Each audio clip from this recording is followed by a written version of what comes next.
നമസ്കാരം. Chef at home റെസിപ്പിയിലേക്ക് എല്ലാവർക്കും സ്വാഗതം. ഇന്ന് വല്ലപ്പോഴും മാത്രം കിച്ചണിൽ കയറുന്ന ആൾക്കാർക്ക് വേണ്ടിയുള്ള ഒരു ചിക്കൻ കറിയാണ്. എന്ന് വെച്ചാൽ അവർക്കപ്പോൾ ഇൻഗ്രീഡിയൻസ് ഒക്കെ വളരെ കുറവായിരിക്കും, പക്ഷേ ചിക്കൻ മസാല നമ്മുടെ കയ്യിലുണ്ടാവണം. അതിനായിട്ട് ആദ്യം ഒരു കുക്കർ അടുപ്പിൽ വെച്ച് ചൂടാക്കുക.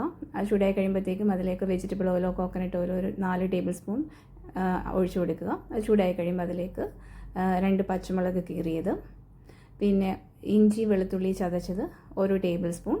ഇപ്പോൾ നിങ്ങളുടെ കയ്യിൽ ജിഞ്ചർ ഗാർലിക്കിൻ്റെ പേസ്റ്റ് അവൈലബിൾ ആണെങ്കിൽ അത് 1 ടേബിൾ സ്പൂൺ ആഡ് ചെയ്ത് കൊടുക്കാം. ഇനിയും 2 സവോള, ചെറിയ സവോളയാണത്, 2 സവോള ചെറുതായിട്ട് അരിഞ്ഞത് അതും കൂടി ആഡ് ചെയ്ത് ഇത് നന്നായിട്ട് ഒന്ന് വഴറ്റിയെടുക്കണം. വഴറ്റിയെടുക്കുമ്പോൾ ഈ ഒരു സ്റ്റേജിൽ ഞാൻ സാധാരണ ഉപ്പൊന്നും ചേർക്കാറില്ല. ഉപ്പ് ചേർക്കുമ്പോൾ നമ്മുടെ സവോളയിലെ വെള്ളം ഇറങ്ങി വരും. അപ്പോൾ അതിന് കാരണം ഉപ്പ് കുറച്ച് കഴിഞ്ഞിട്ട് ചേർക്കുന്നതാണ് നല്ലത്. നന്നായിട്ട് വഴറ്റി എടുക്കുക. ഇനി ഇതിലേക്ക് മസാലകളെല്ലാം നമുക്ക് ആഡ് ചെയ്ത് കൊടുക്കാം. 1 ടീസ്പൂൺ മല്ലിപ്പൊടിയാണിത്.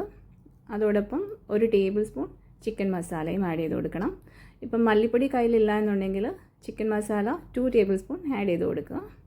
ഇനി എരിവിനായിട്ട് 1 ടീസ്പൂൺ മുളക് പൊടിയും കയ്യിലില്ല എങ്കിൽ നമുക്ക് പച്ചമുളകിൻ്റെ എണ്ണം കൂട്ടിയാൽ മതിയാകും. 1/2 ടീസ്പൂൺ മഞ്ഞൾപ്പൊടി, 1/2 ടീസ്പൂൺ കുരുമുളക് പൊടിച്ചത്. ഇത്രയും മസാലകളെല്ലാം ചേർത്ത് ഇതിൻ്റെ പച്ചമണം മാറുന്നത് വരെ ഇത് ചെറിയ തീയിൽ നന്നായിട്ട് ഇളക്കി വഴറ്റിയെടുക്കണം. ഏകദേശം ഒരു 2-3 മിനിറ്റും കൊണ്ട് ഇത് നന്നായിട്ട് വഴന്ന് കിട്ടും. ഇനി ഇതിലേക്ക് കഴുകി വൃത്തിയാക്കി വെച്ചിരിക്കുന്ന ചിക്കൻ ചേർത്ത് കൊടുക്കാം. ചിക്കൻ ബ്രസ്റ്റാണ് ഞാനിവിടെ ഉപയോഗിച്ചിരിക്കുന്നത്. എല്ലോട് കൂടിയ ചിക്കൻ ആണെങ്കിലും യൂസ് ചെയ്യാം. അതൊന്ന് ആ മസാലകളെല്ലാം അതിലൊന്ന് പിടിക്കുന്ന രീതിയിൽ ഒന്ന് ഇളക്കി കൊടുക്കുക. നന്നായിട്ടെല്ലാം ഒന്ന് മിക്സ് ചെയ്തെടുക്കുക. അതിനുശേഷം അതിലേക്ക് ഒരു വലിയ തക്കാളി ചെറുതായിട്ട് അരിഞ്ഞത് അതും കൂടെ ചേർത്ത് കൊടുക്കുക. കൂടെ കുറച്ച് കറിവേപ്പിലയും ചേർത്ത് അത് നന്നായിട്ടൊന്ന് വീണ്ടും ചെറിയ തീയിൽ വെച്ചിട്ട് നന്നായിട്ടൊന്ന് ഇളക്കിയെടുക്കുക. ഇനി നമുക്ക് ഇതിലേക്ക് ആവശ്യത്തിനുള്ള ഉപ്പും കൂടെ ചേർക്കണം. ഒരു 1/2 ടീസ്പൂൺ ഉപ്പാണ് ഞാനിവിടെ ആഡ് ചെയ്തിരിക്കുന്നത്. കൂടെ ഇനി ഒരു 1/4 കപ്പ് വെള്ളം ചേർത്ത് കൊടുക്കണം. വെള്ളം എപ്പോഴും ചൂടുവെള്ളം ഒഴിക്കാൻ ശ്രദ്ധിക്കുക, തണുത്ത വെള്ളം ഒഴിക്കരുത്. തിളച്ച വെള്ളത്തിൻ്റെ ആവശ്യവുമില്ല. ചെറിയ ചൂടുള്ള വെള്ളം കൂടി ഒഴിച്ച് എല്ലാം ഒന്ന് മിക്സ് ചെയ്തതിന് ശേഷം നമുക്ക് കുക്കർ അടച്ച് വെച്ച് ഇത് കുക്ക് ചെയ്തെടുക്കാം.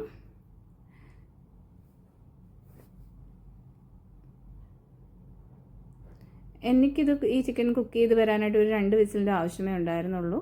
ഇതൊരു ചിക്കൻ ബ്രസ്റ്റ് ആകുമ്പോൾ അത് പെട്ടെന്ന് കുക്കായി വരുമല്ലോ. പിന്നെ കുക്കറിൻ്റെ കപ്പാസിറ്റിയും, ഇപ്പോൾ നാടൻ ചിക്കനൊക്കെ ആണെങ്കിൽ കുറച്ചും കൂടെ കുക്കിംഗ് ടൈം വരും. അപ്പം അതിനനുസരിച്ച് അത് ശ്രദ്ധിക്കണം. ചിക്കൻ കറി റെഡി ആയിട്ടുണ്ട്.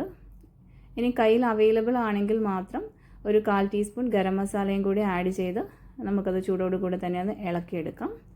ഇപ്പം നമുക്കത് സെർവ് ചെയ്യാം. റെഡി ആയിട്ടുണ്ട്. ഇപ്പം ഗരം മസാല ഇല്ലെങ്കിലും കുഴപ്പമൊന്നുമില്ല. നമുക്ക് ചിക്കൻ മസാല നമ്മൾ ആഡ് ചെയ്തിരിക്കുന്നതുകൊണ്ട് അത് ബാലൻസ് ചെയ്തോളും ഇതെല്ലാം. ഇപ്പം ചപ്പാത്തിയുടെയും ചോറിൻ്റെയൊക്കെ കൂടെ കഴിക്കാൻ പറ്റിയ നല്ല ചാറോട് കൂടിയ ചിക്കൻ കറിയാണിത്. എല്ലാവരും ട്രൈ ചെയ്ത് നോക്കണം. Thank you.